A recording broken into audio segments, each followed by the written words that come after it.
이동평균선은 거의 모든 트레이더가 사용하는 가장 기본적인 지표죠. 그런데 막상 이걸 제대로 활용하고 있는 사람은 생각보다 많지 않습니다. 대부분은 이런 식으로 매매하는데요. 가격이 계속 상승하다 가격이 이동평균선까지 내려오면 여기서 지지를 받겠구나 라고 생각하면서 롱 포지션에 들어가죠. 이렇게만 해서 돈을 벌 수 있다면 정말 좋겠지만 현실에서는 이동평균선을 그대로 뚫고 내려가면서 손절을 경험한 분들 분명 적지 않으실 겁니다. 그런데 여기 똑같은 이동평균선을 사용하면서도 완전히 다른 결과를 만들어낸 트레이더가 있습니다. 바로 크리스찬 클라맥인데요. 그는 자신만의 이동평균선 매매법으로 2013년부터 2019년까지 연평균 268%라는 수익률을 기록해 1200만원으로 1100억 원을 벌어들인 트레이더입니다. 그렇기에 미국 주식시장에서도 가장 뛰어난 성과를 낸 트레이더 중 한 명으로 평가받는데요. 그가 이런 성과를 낼 수 있었던 이유는 단순합니다. 아무 자리에서나 매매하지 않았고 미리 정해둔 세 가지 조건이 모두 맞아떨어질 때만 진입했습니다. 그리고 기준이 상황에 따라 변하는 게 아니라 그 규칙을 끝까지 관찰하며 꾸준히 반복했기 때문이죠. 오늘 영상에서는 이동평균선의 기본 개념부터 쿨라마기의 실전 매매법까지 최대한 쉽게 차근차근 풀어보겠습니다. 이동평균선은 일정 기간 동안의 가격 평균을 하나의 선으로 나타내는 지표입니다. 그리고 이 평균을 어떤 방식으로 계산하냐에 따라 여러 종류로 나뉘는데요. 그 중에서도 단순 이동평균선은 해당 기간의 모든 가격을 동일한 비중으로 평균 내서 계산합니다. 가장 기본적인 형태의 이동평균선이라서 가격 변화에 대한 반응은 비교적 느린 편이지만 대신 전체적인 흐름이나 큰 추세를 파악하는 데는 상당히 안정적이고 유용한 지표라고 볼 수 있습니다. 그래서 보통 일봉에서 큰 추세를 보는 데 사용하죠. 지수 이동평균선은 가장 최근에 형성된 가격에 더 큰 비중을 두고 계산하는 방식인데요. 그래서 단순 이동평균선과 같은 기간이어도 가격이 움직이면 그 변화에 훨씬 빠르게 반응하고 추세가 바뀌는 구간도 비교적 일찍 포착할 수 있다는 특징이 있습니다. 그래서 주로 수익 매매 혹은 단타 매매를 하는데 사용되죠. 또한 이동평균선은 설정된 기간에 따라 시장을 바라보는 시야가 달라지고 기간에 따라 단기, 중기, 장기로 구분해서 사용하는데요. 전 세계 트레이더들이 쓰는 기준은 제각각이지만 그래도 시장에서 어느 정도 공통적으로 받아들여지는 틀은 분명히 있습니다. 보통 단기선은 30일 이하로 설정합니다. 주로 단기적인 흐름이나 짧은 파동을 확인할 때 주로 활용되죠. 중기선은 대략 40일에서 80일 정도를 사용합니다. 이는 단기적인 노이즈는 어느 정도 걸러내면서 시장의 중기적인 방향성을 파악하는 데 목적이 있습니다. 장기선은 100일 이상으로 설정하는 경우가 많습니다. 시장 전체의 큰 방향을 확인하는 기준선 역할을 하고 장기 추세를 판단할 때 핵심적인 역할을 하죠. 또한 이동평균선의 배열만 봐도 현재 추세를 충분히 파악할 수 있는데요. 가격이 점점 올라가는 상승 추세라면 시간이 지날수록 이동평균선의 평균값도 함께 높아지게 됩니다. 이 과정에서 가장 먼저 반응하는 건 가격 변화에 가장 민감한 단기선이죠. 그 다음으로 중기선, 그리고 장기선이 순서대로 따라 올라오면서 이동평균선이 위에서부터 단기선, 중기선, 장기선 순으로 정렬되는데요. 이 상태를 바로 정배열이라고 부릅니다. 이렇게 정배열을 유지하고 있는 상태에서는 눌림이 나오면 단기선 근처에서 지지를 받고 상승합니다. 왜냐하면 상승 추세가 진행 중이기 때문에 시장 참여자들이 단기선 근처의 가격이 상대적으로 저렴하다고 판단하여 롱 포지션에 진입하기 때문입니다. 이로 인해 매수 압력이 발생하고 이후 가격은 상승합니다. 역배열은 그 반대입니다. 위에서부터 장기선, 중기선, 단기선이 차례대로 놓여있는 상태를 말하고 하락 추세를 의미하는데요. 가격이 점점 내려가는 하락 추세에서는 시간이 흐를수록 이동평균선의 평균값 역시 점점 낮아지게 됩니다. 이때도 역시 단기선이 가장 먼저 반응해서 아래로 꺾이고 이후 중기선과 장기선이 순서대로 따라 내려오면서 자연스럽게 역배열이 만들어지는 거죠. 역배열이 유지되는 동안에는 상승 되돌림이 일어나도 단기선 근처에서 저항을 받으며 하락하는 경우가 많습니다. 왜냐하면 하락 추세가 지속되고 있기 때문에 반등이 있더라도 단기선 근처의 가격대에서 시장 참여자들이 비싸다고 판단하고 숏 포지션을 진입하기 때문입니다. 이로 인해 반등이 있더라도 가격이 다시 하락하죠. 또한 이동평균선은 단순히 상승 추세인지 하락 추세인지만 보여주는 게 아니라 추세가 바뀌는 전환 구간도 함께 알려주는데요. 먼저 골든크로스부터 보겠습니다. 골든크로스는 단기선이 중기선을 아래에서 위로 뚫고 올라가는 모습이 나타납니다. 이는 매수세가 더 강해 단기 평균 가격이 중기 평균 가격보다 더 높아졌다는 뜻이고 본격적인 상승 추세로 바뀌기 시작했다는 신호로 해석하죠. 반대로 죽음의 신호라고 불리는 데드크로스는 말 그대로 상승 추세에서 하락 추세로의 전환을 의미하는데요.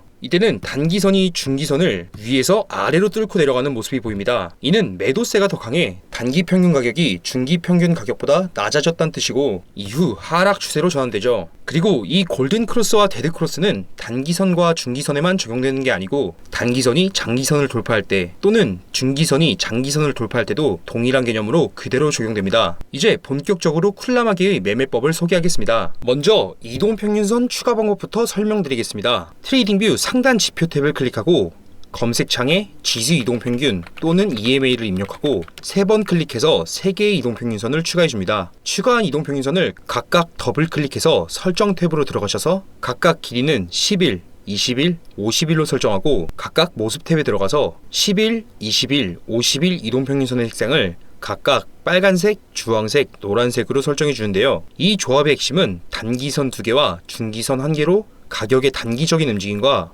중기적인 추세만 동시에 확인하죠. 즉, 최대한 불필요한 진입을 줄이면서도 스윙 매매를 훨씬 효율적으로 가져갈 수 있는 조합입니다. 먼저 롱 포지션 진입 조건부터 하나씩 살펴보겠습니다. 우선 위에서부터 10, 20, 50 이렇게 3개의 이동평균선이 순서대로 놓인 정배열 상태여야 하는데요. 정배열은 이미 상승 추세라는 뜻이기 때문에 이 구간에서는 롱 포지션 진입만 준비합니다. 그 후 이 상태에서 캔들이 11선 근처에서 최소 10개, 많게는 15개 정도 모일 때까지 기다립니다. 지금 보이는 이 구간을 보면 캔들이 위아래로 크게 벗어나지 않으며 일정 가격대 안에 모여있는 모습이 보이죠. 이렇게 가격이 방향을 못 잡고 같은 영역 안에서 계속해서 만들어지는 구간을 우리는 횡보 구간이라고 부릅니다. 정배열 중 횡보 구간에서는 캔들이 위쪽으로 여러 번 돌파를 시도하지만 그때마다 막히면서 실패하는 모습이 자주 나타나죠. 그래서 이 가격대를 한눈에 보기 쉽도록 여러 번 부딪히며 막혔던 구간을 박스로 표시해줍니다. 여기서 정말 중요한 포인트가 하나 있습니다. 시간이 지나도 가장 아래 위치한 노란색 50일 이동평균선은 절대로 건드리면 안 된다는 점이죠. 왜냐하면 50일 이동평균선을 건들면 단순히 상승 중에 나오는 눌림목이 아니라 11선이 51선을 아래로 뚫고 내려가는 데드 크로스가 나올 가능성이 생기기 때문이죠. 그래서 캔들이 상승 도중에 하락하면서 51선을 터치한다면 이 구간에서는 매매를 아예 시도하지 않습니다. 이제 저항대를 돌파하는 순간을 기다립니다. 이후 저항대를 위로 뚫는 양봉이 출현합니다. 박스 구간을 돌파할 때 장대 캔들이 나올수록 신뢰도는 높아지지만 반드시 장대 캔들일 필요는 없다는 점도 함께 기억해 두셔야 합니다. 여기서 끝이 아니라 반드시 거래량도 함께 확인해야 하죠.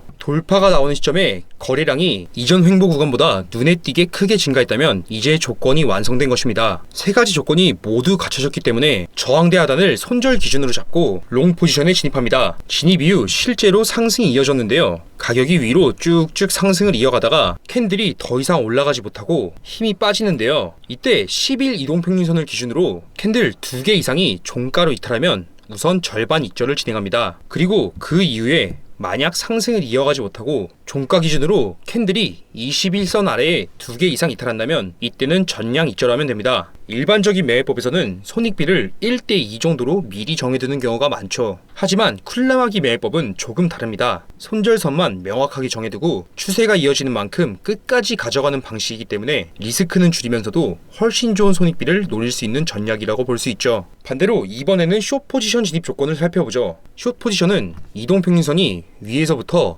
50, 20, 10 순서로 놓인 역배열 상태에서만 진입합니다. 이런 역배열 구간에서는 다른 생각할 필요 없이 숏 포지션만 준비하시면 됩니다. 그리고 지금 이 구간에서는 여러 개의 캔들이 10 이동평균선 근처에서 계속 머물며 횡보하고 있죠. 또한 이 가격대는 하락 중에 매수세가 지속적으로 유입되면서 가격을 일시적으로 받쳐주는 지지 구간입니다. 여러 번 지지를 받은 이 구간을 보기 쉽게 한 번에 박스로 표시해줍니다. 여기서도 한 가지 꼭 지켜야 할 조건이 있습니다. 캔들이 반등하면서 51선을 건드리면 이 구간에서는 매매를 시도하지 않습니다. 그 이유는 10일 이동평균선이 51선을 위로 뚫고 올라가는 골든 크로스가 발생하면서 추세가 상승으로 바뀔 수 있기 때문이죠. 이후에 지지대를 아래로 강하게 이탈하는 장대 음봉이 출현했습니다. 여기에 거래량까지 확인해보니 이전 횡보 구간보다 확실히 큰 거래량이 발생했죠. 이제 조건은 모두 충족됐습니다. 세 가지 조건이 갖춰졌으니 지지대 상단을 손절 기준으로 잡고 숏 포지션에 진입합니다. 진입 이후 계속 하락이 이어지는데요. 익절 기준은 하락 중에 캔들이 연속으로 2개 이상 12동평균선 위에서 마감하면 우선 절반 익절하고, 이후에 캔들 2개 이상이 21선 위에서 마감한다면 이 시점에서 전량 익절하시면 됩니다. 이번 매매는 결과적으로 첫 번째 익절 구간보다 조금 더 높은 가격대에서 두 번째 익절을 했는데요. 물론 지나고 나서 보면 이 지점에서 전부 익절했다면 더 좋았을 수도 있습니다. 하지만 쿨라마기 매매는 그때그때 느낌으로 판단하는 매매가 아니라 처음부터 끝까지 기준에 따라 진행하는 매매입니다. 그래서 익절 역시 미리 정해진 규칙이 나오는 순간 기계적으로 실행하는 것이 가장 중요합니다. 또한 쿨라마기 매매법을 직접 백테스팅해본 결과를 보면 조건이 정확히 갖춰진 구간에서는 승률이 높게 나오고 시세가 크게 분출되는 경우가 많았습니다. 그래서 저 역시 이 매매법을 실제 매매에서도 그대로 사용하고 있는데요.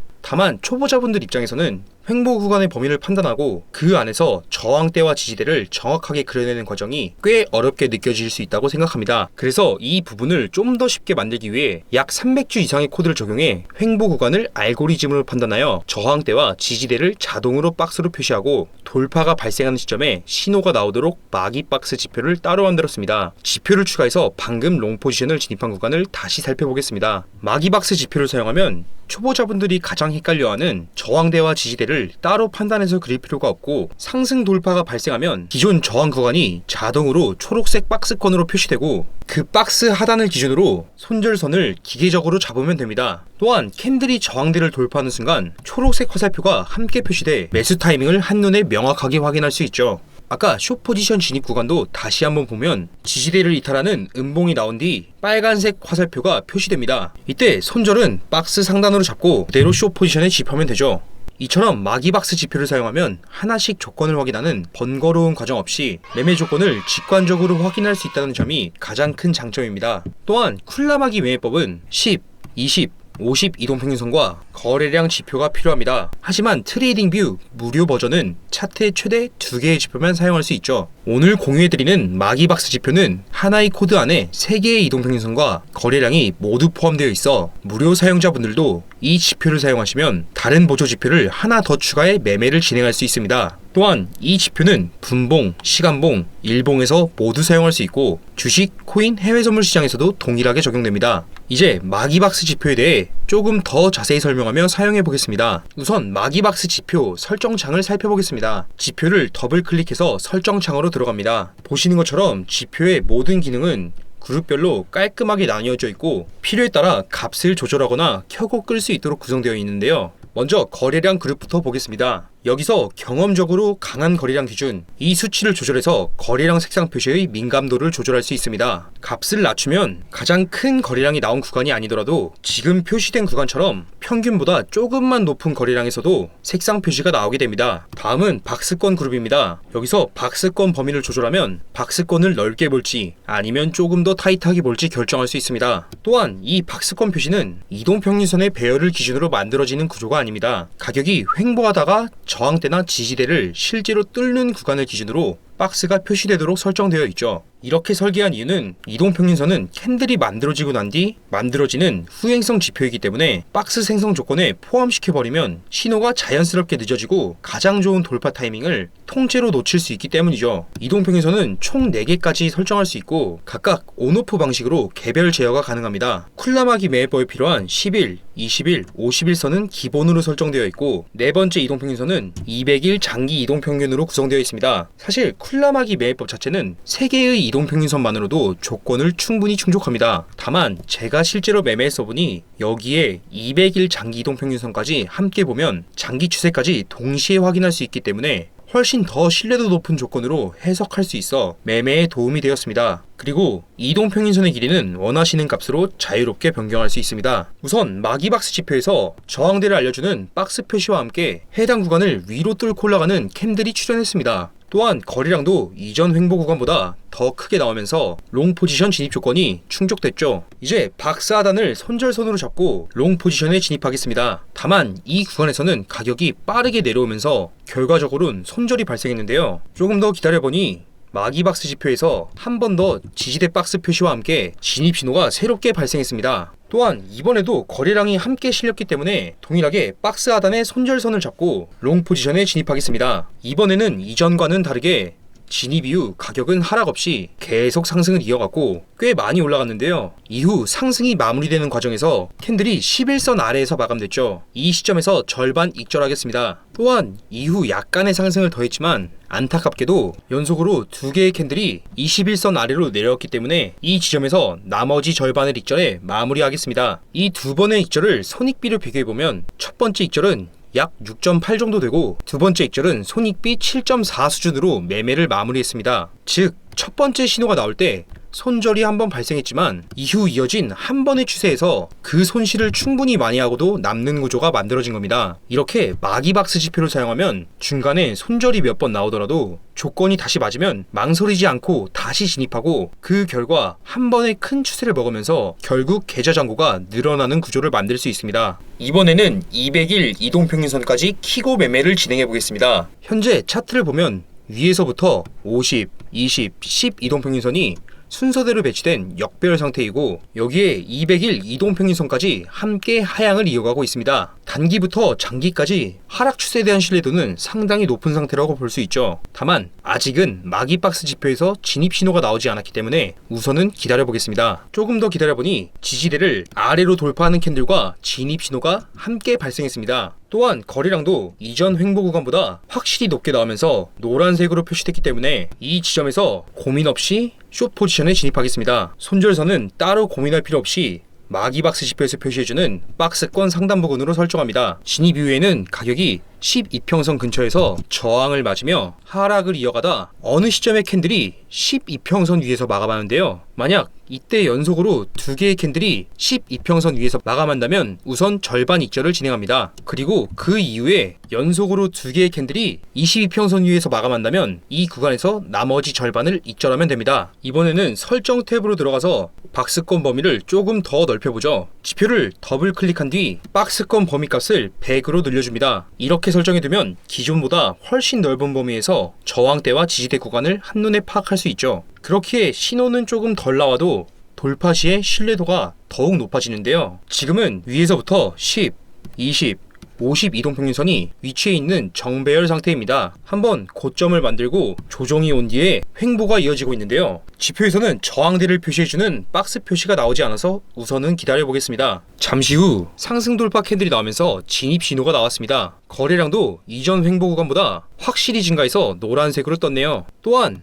박스 범위를 확인해보니 이전 고점과 저항대를 동시에 넘긴 구간이기 때문에 상승에 대한 신뢰도는 상당히 높은 자리라고 볼 수 있죠. 그래서 박스 하단을 손절 기준으로 잡고 롱 포지션에 진입합니다. 진입 이후 가격은 상승 흐름을 이어가는데요. 익절 기준은 앞에서 설명드린 내용과 동일합니다. 10일 이동평균선 아래에서 2개 이상 마감하면 우선 절반 익절을 진행하고 나머지 절반은 20일 이동평균선을 2개 이상 이탈하는 시점에서 익절합니다. 이 마기박스 지표는 트레이딩뷰 기본으로 제공되는 지표가 아니고 직접 만든 지표로 구독자분들께는 무료로 공유해드리겠습니다. 마기박스 지표를 공유받고 싶으신 분들은 영상 고정 댓글에 있는 카카오톡 링크를 통해 접속하시고 채팅창에 7 마기박스를 입력하면 구독자 무료 자료를 공유해드리겠습니다. 오늘 영상이 도움이 되셨다면 좋아요와 구독 부탁드립니다. 궁금한 점을 댓글로 남겨주시면 답변해드리겠습니다. 지금까지 차트 보는 동네형이었습니다. 다음 영상에서 또 뵙겠습니다.